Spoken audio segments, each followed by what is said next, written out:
Yo, what's up mga pare ko? Kamusta? Nandito na naman tayo para manghusga ng mga rapper-ratang. Diba? Lagi ni-iba-iba yung intro boss para ang gago Syempre, gaya ng dati, gusto ko magpasalamat sa aking mga walang sawang sumusuporta, mga sponsors. Gracia Worldwide kay Boss J. Chris. Maraming salamat. Crown Manila kay Kuya Nico Manning, yung mga solid na cup na suot ko. Crown Manila po yun. Ngayon, wala akong cup ngayon dahil mainit. Yun. Egocentric kay Papa Joseph Ada, yung mga suot kong hoodie, laban ko kay Plasma. Yun, Egocentric po yun kay Righteous One, Egocentric yun. Distinctive Clothing kay Madam Alex Lagas, etong suot ko ngayon, yan. Maraming salamat dito sa acid wash na to, Madam Alex Lagas. Skin Goddess Beauty Lounge, yan, yung nag-aalaga ng skin ko ngayon sa Fesla. Kung pansin nyo, medyo ako ngayon, medyo blooming ako ngayon, no?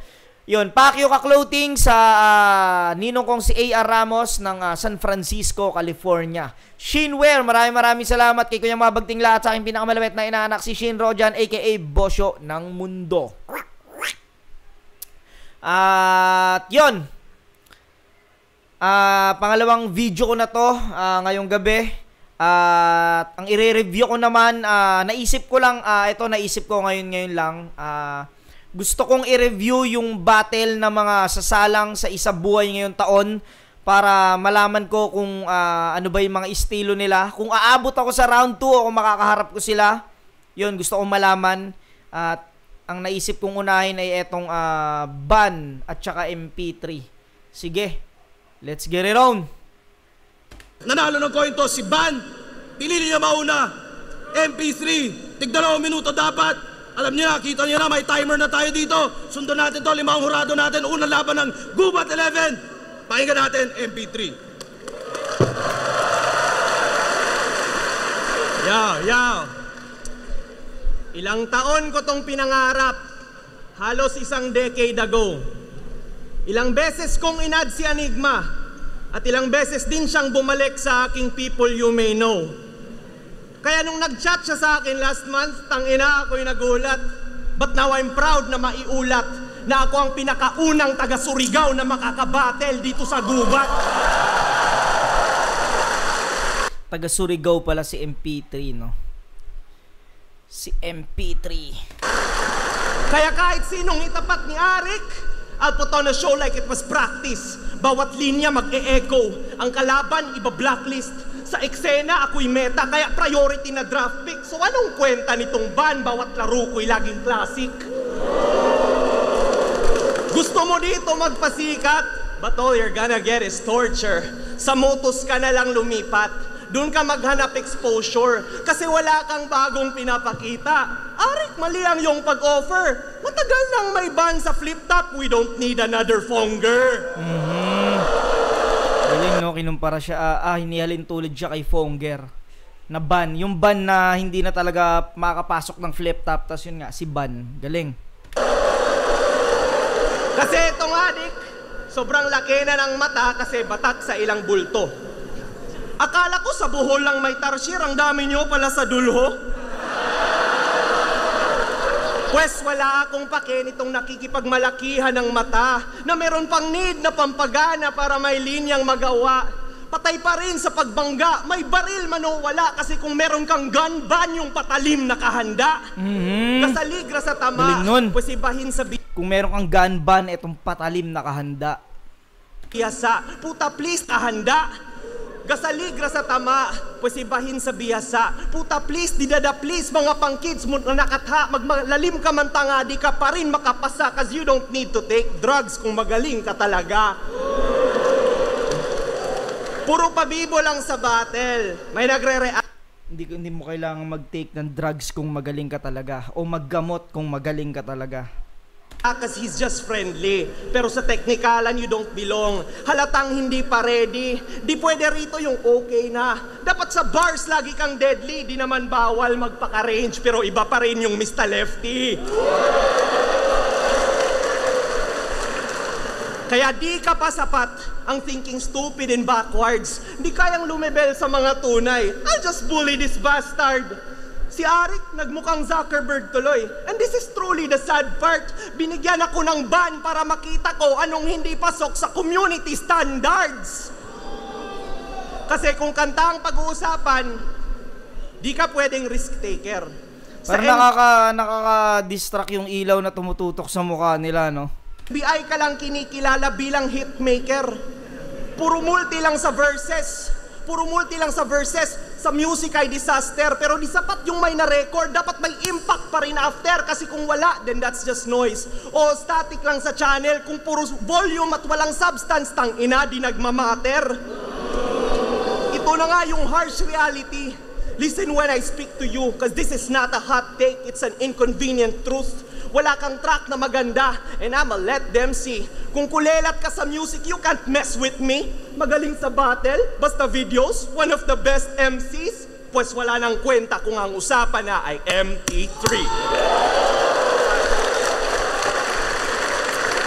Matatas mag-English si si MP3. Tsaka maganda yung mga in-spit niyang na-spit niyang lines dito. Kung may gun ban ka yung patalim nakahanda. Sige, pakinggan natin si Ban. Unang banat, pakinggan natin! Putangin na! Si Ban hawig ni ni Happy Friend. Hawig siya ni Happy Friend. Una sa lahat, walang gay jokes kasi isa kang real gay. Na ang real name, Gian Dominic Pantejo. Gay yan. walang ano yun? Baga walang asar sa bakla. Kasi totoong bakla ka. Galing nun Walang gay jokes. Walang gay jokes kasi ikaw ay real gay. Kasi isa kang real gay. Na ang real name, Gian Dominic Pantejo. Gay yan.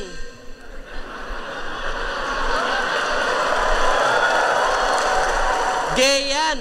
Pantejo. Barbie ka ba?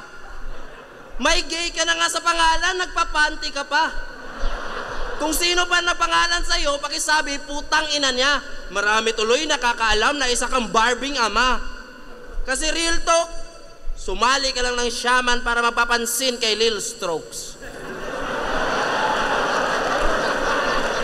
Nagpaturo ka sa kanya, paano gawin ang dick jokes tapos nauwi ang usapan sa malalim na katotohanan, deep throat. Malalim na katotohanan. Deep truth, no? Deep throat. Wak ba? Ganon ka mag-wordplay, bading. Kasi sabi na kay Boy Slot, you're gonna lose 3, ngayon ikaw ay tatalunin na din. Nadine, lose 3. Nadine, lose 3. Galing, wordplay.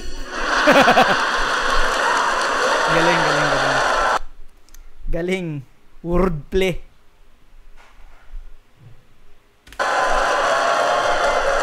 Naisip mo pa talaga yon? Putang ina ang corny mate. Mga ganyang kabaklaan, wag nyo sanang itolerate. Gusto mo rin maging Nadine na merong James. No debate na may halong kabaklaan ng sinusulat. No erase. Di ba bakla ka? Bakla ka. Ba't naging rapper ka, bro? Para maraming mga lalaking mahumaling sa'yo? May anak ka pa naman. Oo, bati lang to. Pero kung bakla aking ama, saan na-adopted ako?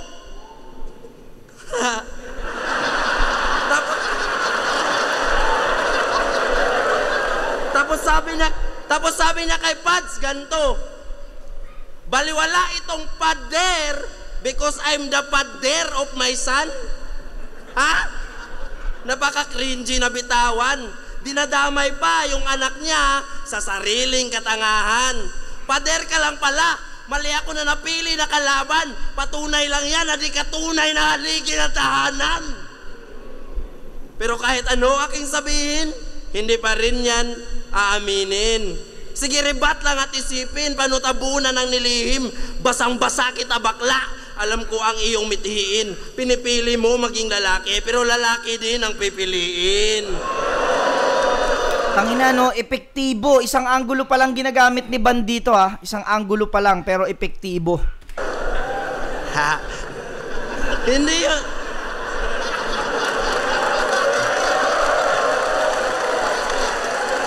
Hindi yun joke. Walang tatawa. Ang galit ko sa'yo'y sukdulan. Hindi ka ba nakokonsensya? Kailan ka ba matatauhan? Isang lihim na bakla. Nagpapanggap lang na magulang. Nag-anak ka lang para tabunan ang tunay mong katauhan. Nananatili na tanga, di ka magiging masaya. Pag nalaman ng anak mo to, paglaki niya, siya mandidiri talaga. Walang tigil, paggigigil, tapos iiyak pa siya. Sinong anak ba naman ang proud na merong Becky na ama? Di ba wala? Wala. Kaya X ka, bitch, please. Gusto mo lang magpagalaw ng parang telekinesis. Sa ngalan ng mga ama, ikaw ang peke sa list. Kaya anong emperor tong MP, lol? Baka emperatriz. Di porke trapper ka, lalaki na. Nakakaumay naman po. Tandaan mo merong serdeo sa flip-top na mahusay sa ganto. Wala sana ako plano pakialaman ang buhay mo, Abno. Kaso karapatan ng iyong anak malaman ang tunay mong anyo.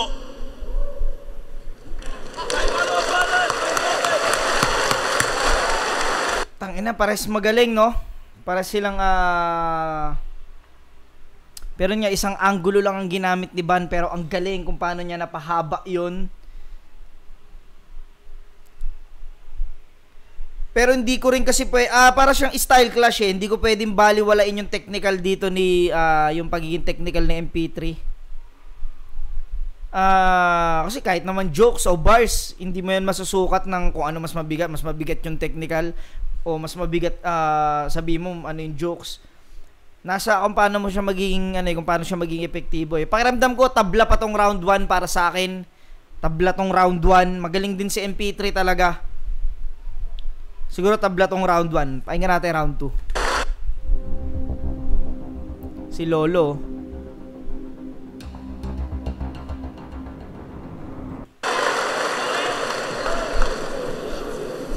Yo, puro lang gay jokes. Magtawag na kayo ng ambulansya para sa tanga. Kasi pag tinamaan to ng straight, talagang may sirena. Sirena? Sirena? Kasi yan din yung ginagawa. Ang galit ng rebat niya no. Ambulansya para sa tanga. Pag tinamaan to ng straight, siguradong may sirena. Sirena yung wangwang, tapos yung sirenang bakla, no? Hindi ko alam kung pasok siya o ano pero okay naman para sa akin. Sirena? Sirena? Kasi yan din yung ginagawa niya, yung mga pilit na wordplay. Sabi niya nung battle niya, ano gusto mo? Brutal or gun bars? Sampulan ti ka siyempre. Wala ko nigikuhaan og anak. Kung muingon ko, mawad-an og kidney.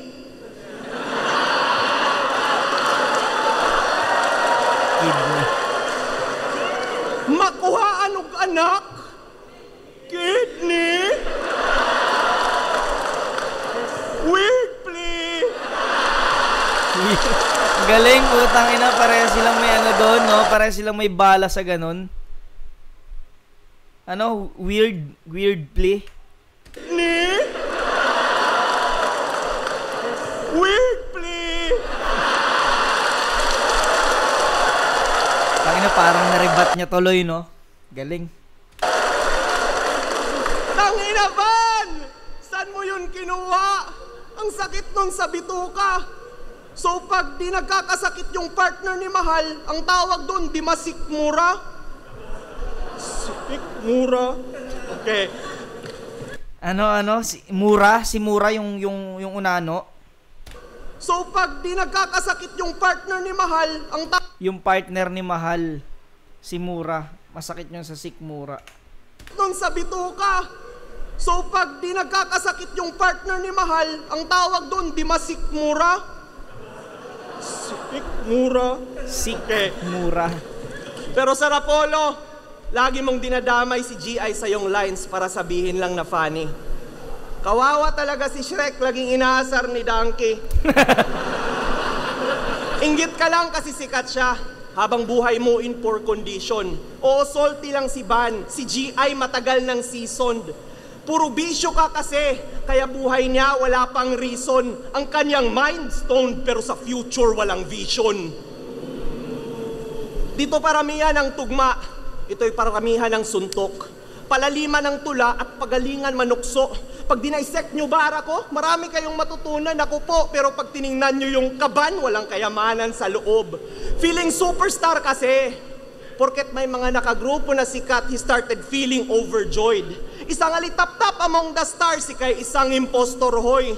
Kasi tagabili lang siya ng alak. Yan ang trabaho nitong unggoy, nagpo-provide ng drinks para sa team, isang dakilang water boy. Kasi dati member ng 999. May kanta nga sila ang title, Frontliners. Nag-costume pa ng Grab driver. Ikaw lang yung mukhang tambay na biglang nag-rap cipher. Pero after ng pandemic, binasura siya nila J-Block. Pinakinabangan lang sa Frontliners, tas tinapon parang face mask. Ginalit mo kasi si Range. Alam nyo ba yung reason? Pinabili kasi siya ng Yossi, tas pagbalik, nagdala ng Winston. Galing nun. Winston, yun yung, di ko alam kung talagang kaaway siya ni Range. Tas yung Winston na Yossi, no? Hindi ko alam kung okay na ba sila ni Range or meron lang silang hindi pagkakaunawaan. Galing nun. Pinabili siya ng Yossi, tas dinala niya Winston. Range, alam nyo ba yung reason? Pinabili kasi siya ng Yossi, tas pagbalik, nagdala ng Winston.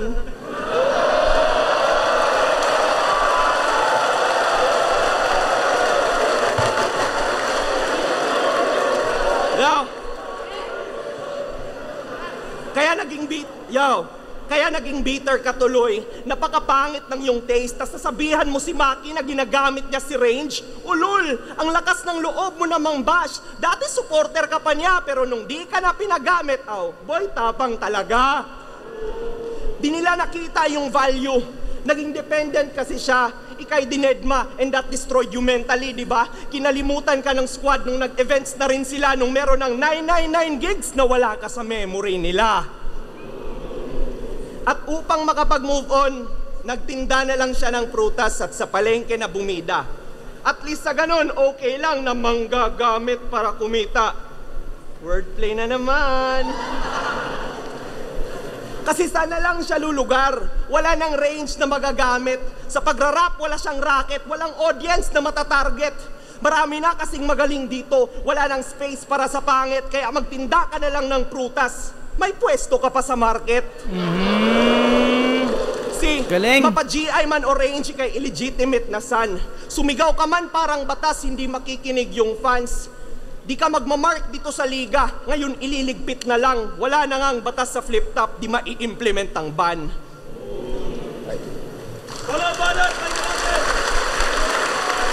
Yo! Rebat ko, pinabisaya. Yawa yung mga banat ba, yung magikan ra sa imong cellphone. Namuna pa sa kong kidney nga, ana siya, kumuandar yung paa, leg on. Real talk, real talk. Leg on ang puta. Round to game. Gusto ko sabihin sa asawa mo, ewan ko lang kung alam niya o sanay siya, na pag umiinom tong MP sa Cebu, kasama niya si Jamaica. MP, Jamaica. Tangina mo, player, naghahabol na nga yung asawa mo sa'yo, tas naghahanap ka pa ng ibang chaser. Kung ako asawa mo, tangina, papalitan kita later. Di kasi loyal tong MP, buti pa yung black label. Galing. Magaling din talaga si Ban, putang ina. Baka magribat ka na hindi ka nang bababae kasi bakla ka.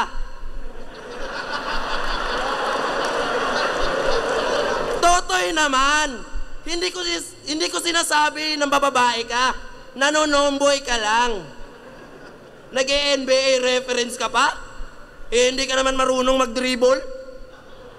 Imbes double lang yung violation niya, sabi ng referee, triple. Di ka marunong mag-dribble, tas nag-aangas ang puta, lakas ang tama nitong bata kahit di nag-dodroga, kaya pa sa mga ganto. Oh, di mo ba nakuha? Patunay na magaling ka lang manloko pero di ka malakas sa bola. Siya daw si Pas, Kevin Durant. di mo nakuha. Oh shit, iba. Nagwa-warm up pa lang ako, baka ma-injury ka. Taga Surigao ka pala. Ha? Bakit parang si Raulo Panggapo na baka bobo at bano nagre-reference ng basketball tapos hindi marunong maglaro? Di ka marunong maglaro. Huwag mo nang itanggi. Free throw na lang gagawin mo. Pinasa mo pa sa kampi.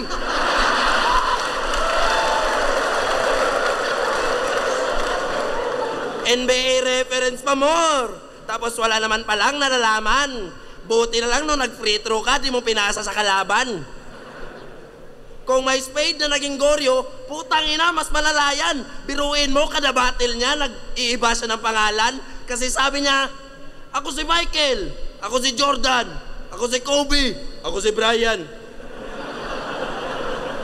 Sarap mong ibigti sa lubid, pero sa tunay na laro, taga-bit-bit ka lang ng tubig. Nagbabars pa yan tungkol sa alak, pero puro tangge pag tinagayan. Nagbabars pa yan ng mga patayan, pero takbo nung tinagayan. Nagmamagic, nagwi-witchcraft, ano ka, baklang diwata? Storya mo lang ang mahiwaga, pero hindi kami naniniwala. Nalunod ka sa ilusyon, kaya ka nagmamalalim. Mababaw lang ang iyong katotohanan, hindi mo makayanang tanggapin. Paki-explain yung side mo, di ko yan mamasamain. Kaya around mo na para sabihin na mga di mo kaya na gawin. Sayang no, yung bungad lang yung maganda kay Van, pero yung sa NBA reference niya hindi masyadong ano para sa akin. Para sa akin lang naman. Pero mas maganda yung ginawa niya kanina sa round 1 eh. Etong round 2, para sa akin bibigay ko kay MP3 to. Pakinggan natin round 3. Yeah. Alam nyo bang may peptic ulcer tong si Van? Real talk yan mga bay. Kasi nagtatagay all the time at tila di mapalagay. Pero okay lang daw, basta enjoy. Basta may alak sasabay. Pues ito shots ng MP kung gusto mong sa alak mamatay. Kasi kitang-kita ko yung reason. Huwag nang subukan pang mangloko. Umiinom ka para masikmura mo kung gaano ka kabobo. Seryoso, naiintindihan kita kung ba't ka naglalasing ng todo. Kasi undefeated ka na sana. Pero tinalo ka ni Pen Pluma sa finals ng Rapolo. Tangina, nakaka-depress. Kay Pen Pluma ka lang natalo. Ban, sa flip top, si Pen ang binibigay pag may MC'ng nangangailangan ng panalo.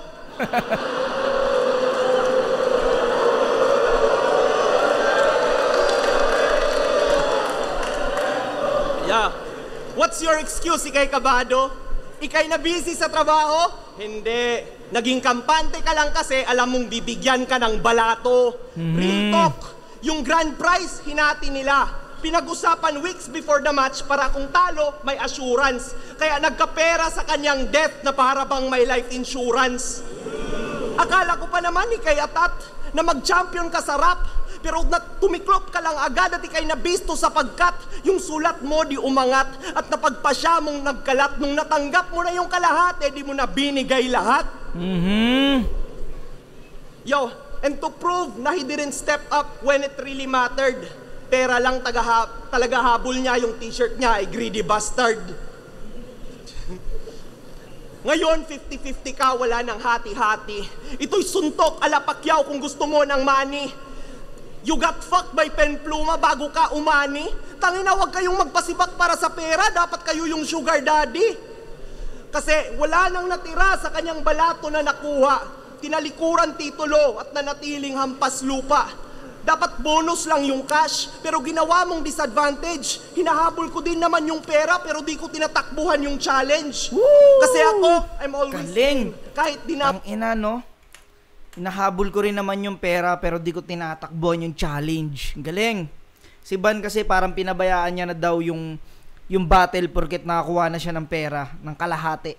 bonus lang yung cash, pero ginawa mong disadvantage. Hinahabol ko din naman yung pera, pero di ko tinatakbuhan yung challenge. Kasi ako, I'm always game, kahit di na mag-insist.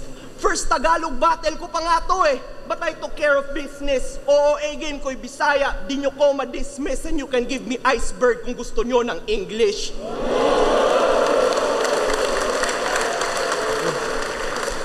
Ako ang wild Mukhang matalino talaga si MP3 sa totoo lang. fire dito sa gubat, kaya di sapat yung isa lang. Nagbabaga na aking apoy and all these bitches need to run. Kaya magpatulong man siya kay Pen para ako'y maisahan, sunog pa rin sa aking apoy kapag lalapit si Laban. Kapag lalapit si Laban. Si Laban, si Pen, tsaka si Ban. Tapos si Laban ng apoy. Pakiramdam ko round 2 yung pinakamalakas na MP3, pero malakas pa rin tong round 3 para sa akin, solid pa rin. Ganda nung napili niyang topic. Pakinggan natin round 3 ni Ban. Tangina mo, bakla. Sarap, ikaw na ay tumigil. Anong talunan si Penpluma? Tinalo niya si GL. Basta ka sa bot ito. Lang mo Round 3 game. Sa mga hindi nakakaalam, siya ay dating miyembro ng aming grupo. Pero agad na umalis at bakit? Inakala niyang malayo mararating niya kapag sa amin siya sumabit. Nagmistulang, kawatan na wala makuha nung sa aming kuta sa lumapit kasi agad niya nilisan ng silid na malaman niya wala siya magagamit. Paglisan niya sa aming grupo, naging mabuti ang lahat. Malinaw na ang samahan. Wala nang toxic sa pangkat. Pagsali niya sa aming grupo, binigyan siya ng konting pag-angat, pero pag alis ni MP, binitawan agad, kaya itong bote ay basag. Basag na bote sa harap, nakakahiya sa MC guest. Ako bumasag sa iyo, kaya ako na rin magliligpit. At kung magtaglish ka man ngayon, wala sa iyo mai-impress. Ganyan talaga pag tinamaan ng MP, mayat maya nag-i-English. Piling mabigat pag nagtataglish. Umukhang magde-deny pa. Huwag kang piling heavy, bestie, kasi MP, light ka. Di ako terrified sa simpleng lines na minemorize niya. Kaya ako makipagratratad sa MP3, kahit magiging MP5 pa. O ano, alak pa. Di mo ko kaya, brother, tinawala ng power. Niratrata kita ng shot, ako'y madayang gunner. Kaya baon ka ng malalim, huwag nyo nang hukayin pa. Anong pag may alak, may balak? Wala akong balak, buhayin ka! O ano, puro tagay ba? Wala ba silang matututunan? Kung rounds ko, puro inuman, may aral kang mapupulutan. Ikaw taglish ka ng taglish, wala rabay ang ngayang buang, mauday ni Arisis ak maestro para iyakan tudluhan. Estudyante na alalay na maestrong sumasahod, panay kating para tumagay, kaya shots niya di pumapasok. Siya daw ay tamod ni Sak. Proud niyang sinisigaw. Di mo napahiya kalaban mo. Ang napahiya doon ay ikaw. Imbes umasta na malaking tao, inamin mo lang na tamod ka. Pero bakla ka, alam ko na kung saan to papunta. Gusto mong sumipsip sa maestro. Kaya ako'y napapatanong kung tamod ka ba talaga ni Sak o gusto mo lang magsak sa tamod niya.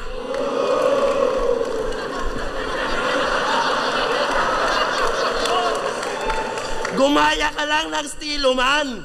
Huwag kang feeling important.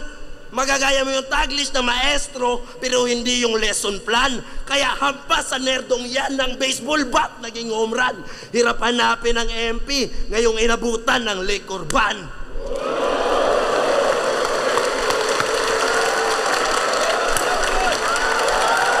Lakas din ng round 3 ni ano, pero yun napansin ko lang kanina, umanggil na siya ng MP tungkol sa alak, no, sa round 2. Yung buti pa yung black label. Sayang, sana mas pinili niyang ganun, no, yung round 2 na yun, yung dinugtong niya. Pakiramdam ko mas pasok yun. Pakiramdam ko tabla pa sila ron sa round 2 o pwedeng makuha pa ni Ban yun. Pero nga umulit, at yung liquor ban na banggit din ni MP3. Sa round 3, dikit para sa akin. Siguro tabla. Round 1 tabla, round 3 tabla, round 2 lang lumamang si MP3 para sa akin. Ganda rin kasi nung napili ni ano eh. Ganda nung napili ni MP3 Angulo. Yun dun nga yung sa pinamigay daw yung battle. Pero yung kay Ban kasi yung nag-angulo siya ng tungkol dun sa alak. At saka yan, yung sa bakla din, yung gustong sumubo daw kay Sak Maestro. Pero dahil sa maganda at epektibo niya pa rin nagawa, bibigay ko ng tabla yung round 3. Round 2 lang sila nagkatalo kay MP3. Okay, pakinggan natin yung judges.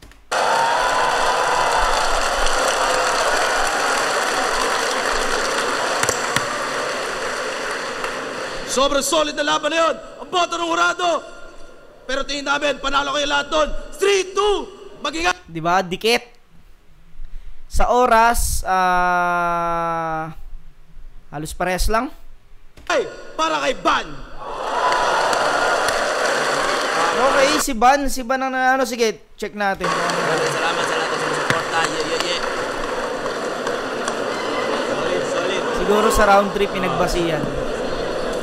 Marshall, isa ko sa mga bumoto kay MP3. Round 2, clear na kay MP3 yun. Round 3, clear na kay Ban. Yun, round 3. Malakas din yung round 3 pero yun nga, ibibigay ko siya ng table. Kasi yung sa ng alak. Round 1 yung closest, pareho silang, yun yung pinakamalakas na round sila pareho. Pero mas gusto ko lang yung ginawa ni MP3 dun para kay Ban. So, 2-1. Ayun, kasi hindi rin natin maano dahil parang halos parehas ni MP3 si Marshall magsulat o sa battle, parehas silang nagtataglish. MP3. Ayun, ako yung isang bumoto kay Ban. Round 1 pa lang nagustuhan ko yung style ni MP3 pero ayun nga, round 1 hindi ako makapag-decide kung sinong panalo yun kasi para sa akin yun yung pinakamalakas nila pareho. Pero pagdating nung round 2, medyo bumaba sila pareho dun hanggang round 3. Kumaga, gusto kong ibigay yung boto kay MP3 pero hindi ko magawa kasi nga siguro dito yung sobrang dikit, dito naging advantage ni Ban yung huli siyang bumanat. So mas naiiwan sa isip ko yung sinabi niya kaysa dun sa sinabi ni MP3 kaya yung binoto ko si Ban.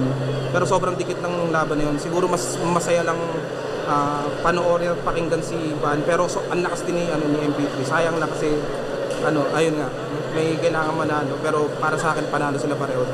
Pero ang boto Ban. Dikit talaga dikit. Kaya yung 1 and 3 para sa akin tabla, yung round 2 lang talaga nakuha ni MP3. Yun, hanggang dito na ako pare ko, hanggang sa muli. Peace out.